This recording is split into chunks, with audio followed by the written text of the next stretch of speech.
Plaisir de vous présenter une star. Il revient d'Abu Dhabi, c'est monsieur Mostafa Belkhayat.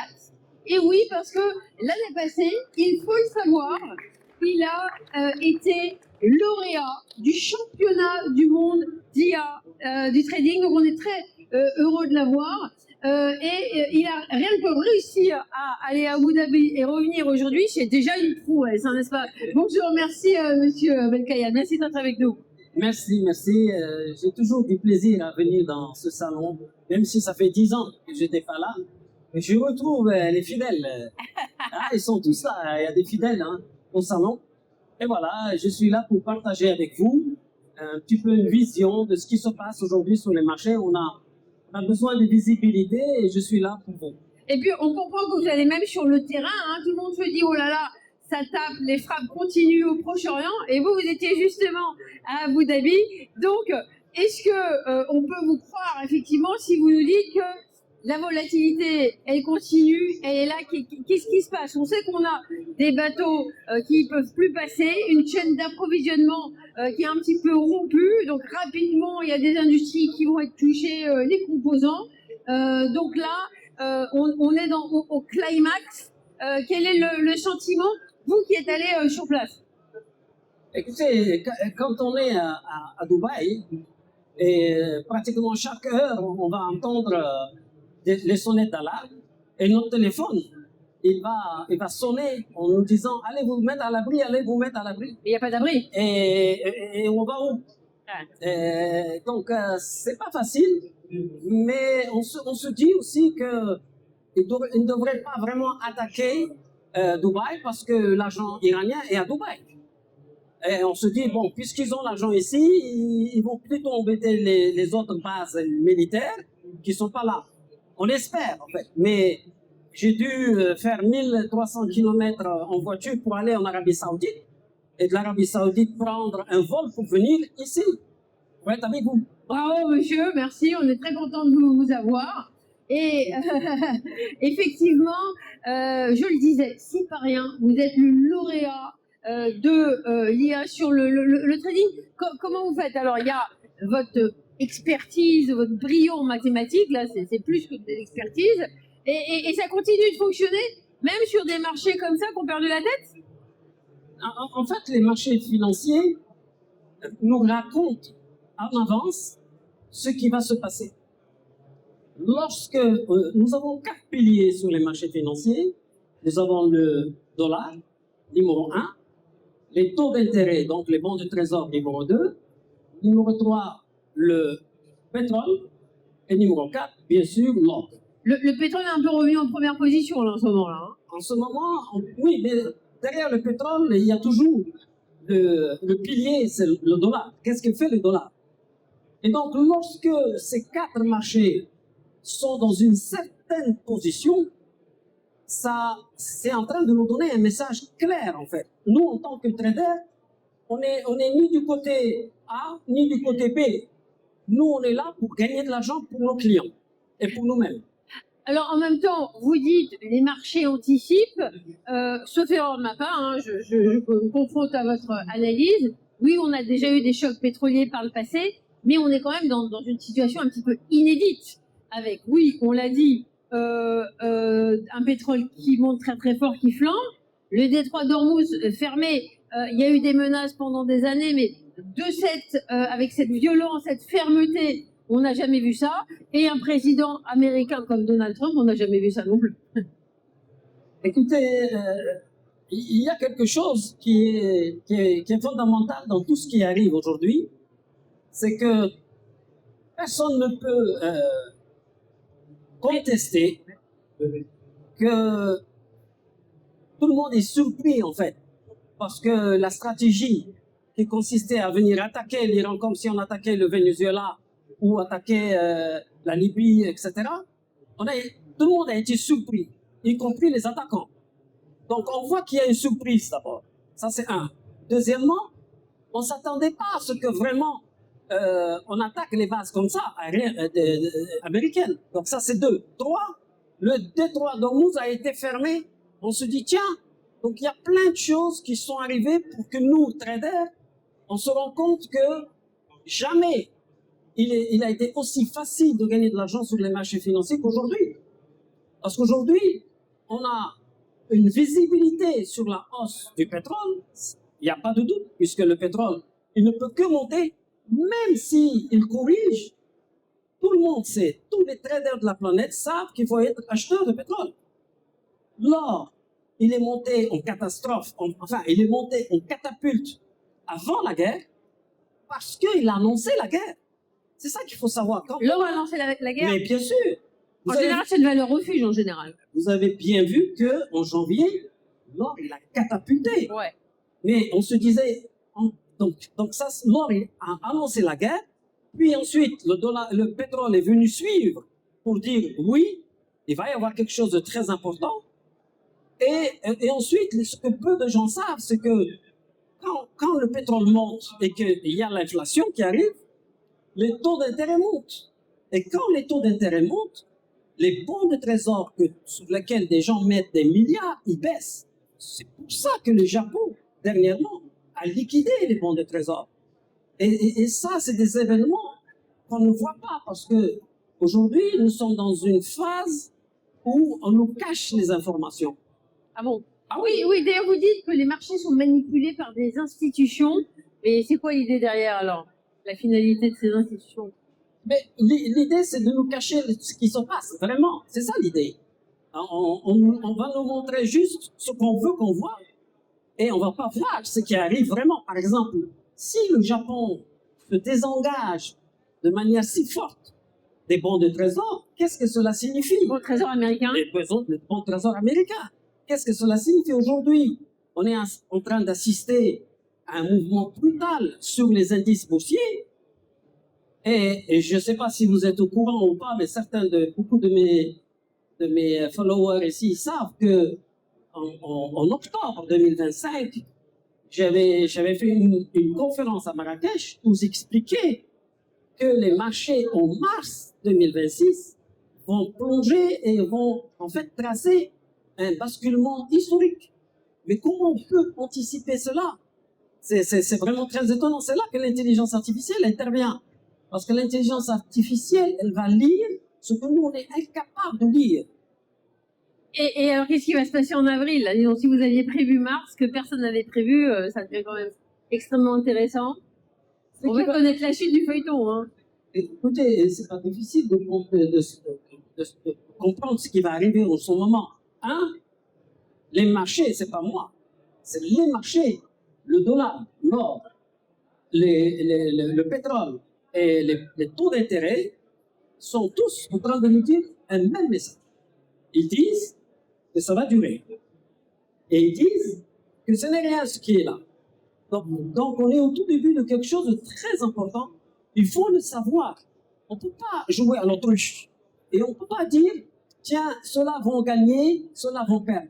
En fait, tout le monde va être perdant dans cette histoire. Tout le monde va être perdant.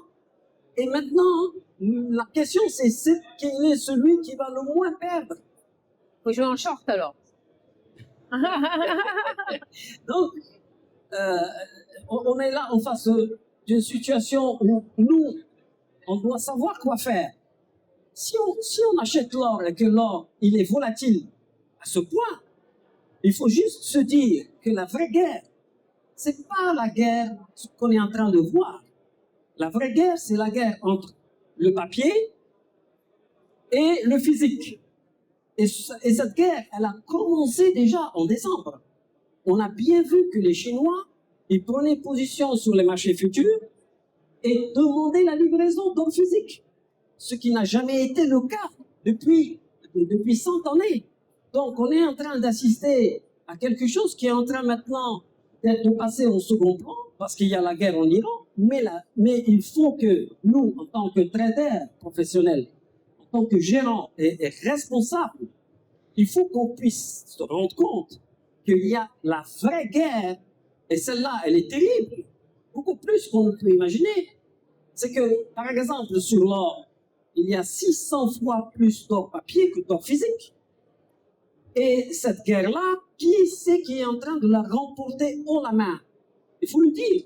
Alors, j'ai vu qu'il y a des banques centrales qui étaient en train de vendre de l'or. Alors, c'est quoi? C'est un phénomène de... il y a également un phénomène de dédollarisation. Les banques centrales, elles avaient beaucoup de dollars. Et, pardonnez-moi si c'est une question béotienne, mais je profite, on a un expert avec nous. Il me semblait peut-être que les Japonais, s'ils vendent des bons du Trésor américain, il y a cette tendance de vouloir réduire sa dépendance aux États-Unis. Est-ce que ça se comprend comme ça? Vous soulevez un point très intéressant. Et je ne sais pas si je vais avoir le temps de le... Ah, mais si, nous, on vous garde toute la journée. Hein. Alors écoutez, parce que ce que vous soulevez est très intéressant, mais ça demande une réponse précise. Le Japon est en train de lever le piège qu'il a mis en place depuis la Seconde Guerre mondiale. C'est quoi ce piège? Il a proposé au monde de l'argent pas cher. Prenez mon yen, allez-y. Vous n'allez même pas payer ces 0%. Donc, les gérants dans le monde, les Américains, les Européens, ont pris ce yen à 0%. Ils l'ont placé dans du dollar, dans de la livre sterling, dans de l'euro, où ça rapporte 3-4%. Et comme ça, ils gagnent de l'argent entre la différence de taux d'intérêt au Japon et ailleurs. Mais aujourd'hui, les Japonais l'annoncent clairement. On va passer à la caisse. Et comment? Ils vont lever les taux d'intérêt japonais. Et donc, tous ceux qui ont emprunté cet argent vont courir, dénouer leur position. Et donc, on va assister à un transfert de la richesse, des milliards qui vont quitter l'Occident pour aller vers l'Orient. Moi, j'appellerais ça un Pearl Harbor financier. Hein. Eh bien, c'est le mot. Quand vous l'expliquez, ça me saute aux yeux. Donc ça, c'est un premier point. Le deuxième point, c'est que n'oubliez pas qu'avant la guerre, il y avait une explosion sur l'argent et l'or. Et ça, il faut que tout le monde comprenne qu'est-ce que ça signifie pour nous, là. Ça signifie qu'en fait, il y a une puissance colossale, et la puissance chinoise, qui a décidé de convertir tout ce qui est avoir, papier, or, métal, argent, en or physique, sonore et trébuchant. Et ça, c'est la vraie guerre. Parce que nous sommes en train de parler d'un bouleversement de toute une façon, tout un système financier qui est basé sur juste le papier. Mais le papier, ce n'est que du papier qui prétend être de l'or. Ce n'est pas de l'or. Vous avez entendu parler des ETF. Les ETF, c'est quoi? Les ETF sur l'or, ou les ETF même sur le Bitcoin. Ces ETF, c'est juste une promesse sur le prix et non pas sur la livraison physique du produit. Et les Chinois l'ont compris. Et donc, ils s'amusent à prendre des positions sur le marché à terme. Et quand le terme arrive, justement, ils demandent la livraison physique. Et ça, c'est une véritable guerre. Eh bien, dis donc. Alors, on est avec le lauréat champion mondial d'IA dans le trading. C'est incroyable parce qu'on croit que l'IA, voilà, c'est juste de la donnée agrégée, mais on l'entend bien, il y a toute une analyse derrière, une expérience, il faut votre regard perspicace. Comment elle vous aide l'IA aujourd'hui? On voit que vous faites la différence et je crois que vous remettez votre titre en jeu pour le prochain championnat du monde et je pense que vous avez encore de bonnes chances de le garder. Voilà, comment vous faites? Déjà, je peux commencer déjà par dire que je n'ai aucun doute que je vais être encore une fois champion du monde. Aux amateurs, s'il y a des gens qui veulent rivaliser, vous êtes témoins et on va suivre ça sur TV Finance. Oui, je peux vous inviter, ça va se passer à Abu Dhabi et vous pouvez venir. En fait, la première fois, quand j'ai été nominé et que je suis allé, j'ai été surpris de voir les grands noms de l'intelligence artificielle qui étaient là. Et je me suis dit, mais qu'est-ce que je viens faire ici? Je n'ose pas dire le nom maintenant, mais imaginez tous les grands noms de l'intelligence artificielle, c'était le moment pour apparaître. Il y avait quand même 2500 asset managers dans le monde qui étaient là, présents. Donc je me suis dit, j'ai osé un peu me mettre en doute. Mais très vite, je me suis souvenu d'une phrase que mon père m'a toujours prononcée. Il me disait, ne doute jamais, tu es un champion. Tu es un champion. Et donc là, je lui ai dit cette phrase. Et effectivement, j'étais le seul à pouvoir faire une démonstration en temps réel sur les marchés du pétrole avec l'intelligence artificielle. Et donc, j'ai pu remporter ce championnat. Et ce que je veux dire là, pour tout le monde qui m'écoute, c'est qu'aujourd'hui, lorsque vous entendez parler de l'intelligence artificielle, il ne faut surtout pas penser que c'est difficile. Moi, je ne sais pas écrire un code, une ligne d'intelligence artificielle. Il est modeste, il est modeste. Et c'est pas l'écrire. Bon. Mais aujourd'hui, l'intelligence artificielle, elle vous écoute. Elle vous demande. Juste donnez-lui les instructions. Et les instructions que vous allez donner à l'intelligence artificielle feront de vous le champion du monde de l'intelligence artificielle appliquée au traité. Ce n'est plus du tout un codage, quoi que ce soit. J'irai même plus loin. Est-ce que vous vous souvenez du jour où des programmeurs de Google ont programmé un agent IA pour jouer aux échecs? Ouais. Et quand ils ont fini, il n'y a plus un seul joueur d'échecs au monde aujourd'hui, les champions d'échecs compris, qui peuvent battre le robot des échecs. Ouais. Mais quel est le secret? Le secret de ça, c'est que quand ils ont voulu donner l'instruction à l'IA, ils lui ont pas dit s'il fait ça, tu fais ça, ils n'ont pas donné de conditions humaines. Ils ont retiré la pensée humaine. Ouais. Et ils ont dit à l'IA, tiens, voici les règles de jeu, débrouille-toi pour être champion. Ouais, ouais. Et ils s'entraînent. Donc, ce que j'ai fait avec l'IA pour battre ces grands noms de la finance, en réalité, j'ai juste... D'ailleurs, je vais le montrer dans ma conférence de tout à l'heure. Je vous invite d'ailleurs. Merci. Ah, Très bien. bon. C'est gentil. Et ce que j'ai fait, c'est que j'ai dit à l'intelligence artificielle, voici les règles. Je ne te donne aucune condition. Je veux juste que je veux gagner de l'argent. Et voici les éléments sur lesquels tu dois t'appuyer. Mais je lui ai pas donné quelque chose. Ouais. Moi, ce qui m'intrigue, c'est quand même l'IA, dites-moi si je me trompe, se base sur la fréquence de ce qui s'est passé, la probabilité, et elle a une capacité d'absorption des données phénoménale. Or, ce qu'on vit aujourd'hui, c'est du jamais vu. Donald Trump qui dit aujourd'hui quelque chose, et hier il a dit le contraire, et après-demain on ne sait pas ce que ce sera. Ça bouge tout le temps. Donc là, dans les échecs, est-ce que c'était pas, entre guillemets, plus simple? On a donné les règles à l'ordinateur, et là, enfin bon, vous y arrivez, vous n'avez peut-être pas tout dévoilé pour remporter votre titre à nouveau, mais quand même, ça m'intrigue. Non, mais je comprends votre question. Et tout le monde veut savoir. Je vais vous donner, disons, un pilier qui va aider tous ceux qui sont là. Et en fait, tous ceux qui sont là sont en train de réaliser qu'ils doivent arrêter de trader. Eux, ils sont en train de le réaliser. C'est dur, parce qu'on se dit, on va être dépassé en fait. Est-ce que j'ai encore l'âge de me lancer dans l'IA? C'est ça que se disent les gens. Est-ce que je suis pas dépassé déjà? Mais pas du tout. Pas du tout, parce qu'aujourd'hui, je suis venu dans ce salon surtout pour une idée précise. C'est de vous encourager à accepter l'idée que désormais, l'être humain en trading ne sera jamais gagnant. C'est fini. Ça, c'est ma conviction. De même qu'aujourd'hui, un être humain ne pourra jamais, plus jamais dans l'histoire, gagner les IA des échecs. Et même les IA des pokers, etc., etc. Donc aujourd'hui, nous sommes en face d'une intelligence suprême qu'on ne peut pas nier.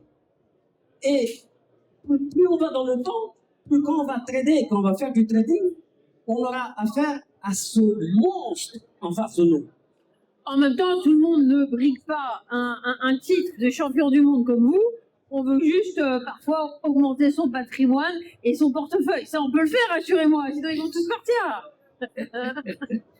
Non, j'ai l'habitude de parler aux participants de ce salon. Ouais. Ils me connaissent très bien et j'essaie de les motiver, en fait. C'est une motivation pour leur dire, écoutez, on a la chance historique d'avoir encore la possibilité juste de parler à Claude ou à Gemini et de lui dire, je veux ceci et cela, et il le fait. Donc, on ne peut pas passer à côté de ça. Ma mère, qui a 86 ans, je lui ai appris à parler à l'IA et depuis, elle vient me voir, elle me dit, mais je connais des recettes fantastiques. Alors, il y en a, ils parlent à Claude, d'autres à Gemini. Moi, je préfère parler à Mostafa parce qu'il me parle de son père et de sa mère. C'est un bon fils. Mais eux aussi, ils ont peut-être des questions dans la salle.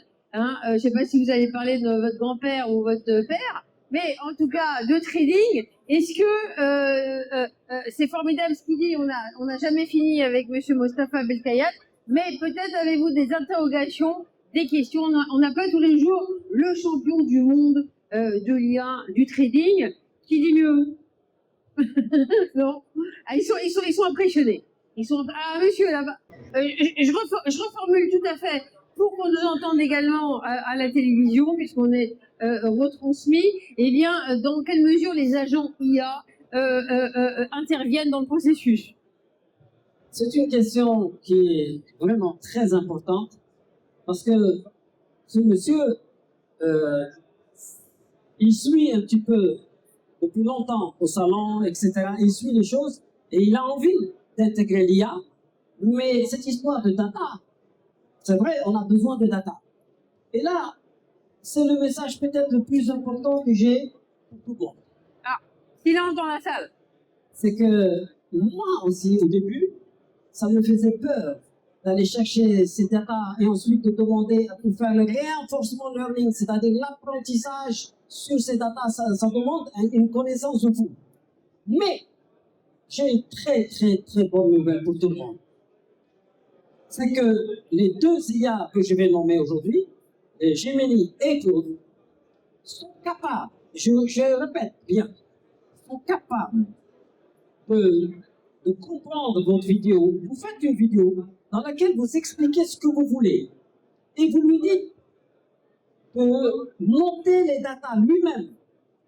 Et ensuite, vous le laissez regarder le marché en temps réel. C'est un truc de fou. Vous mettez votre écran, vous partagez votre écran et vous lui dites entraîne-toi, retiens les datas, extrais les datas et entraîne-toi et je veux que tu sois champion demain. C'est un truc de fou. Et lui, il va vous regarder trader. Et à un moment donné, il va vous dire mais non, pendant que vous êtes en train de trader, l'IA va vous dire non, vous n'êtes pas sur le bon chemin, sortez et faites ceci. C'est un truc de fou. Et en fait, aujourd'hui, la chose la plus importante, c'est d'être capable d'entraîner un agent. Parce que si vous êtes capable de l'entraîner, vous avez terminé votre job. Et pour l'entraîner, il suffit juste de faire une vidéo explicative et de lui dire entraîne-toi. Ce n'est plus l'époque où on doit lui donner des milliers de data pour qu'ensuite il fasse un apprentissage. Mais on est dans une révolution, les gars. C'est vrai. Ben, écoutez, on va poursuivre la discussion. Vous savez que M. Mostafa Belkayat a fait une autre conférence. Vous pourrez retrouver cette interview sur le site de TV Finance. Et on nous dit depuis tout à l'heure qu'il faut anticiper ce que vont faire les marchés alors que le monde est totalement fou. Eh bien, moi, je peux prédire quelque chose. Le prochain champion du monde de l'IA Trading, il est avec nous, c'est M. Mostafa Belkayat. Bravo.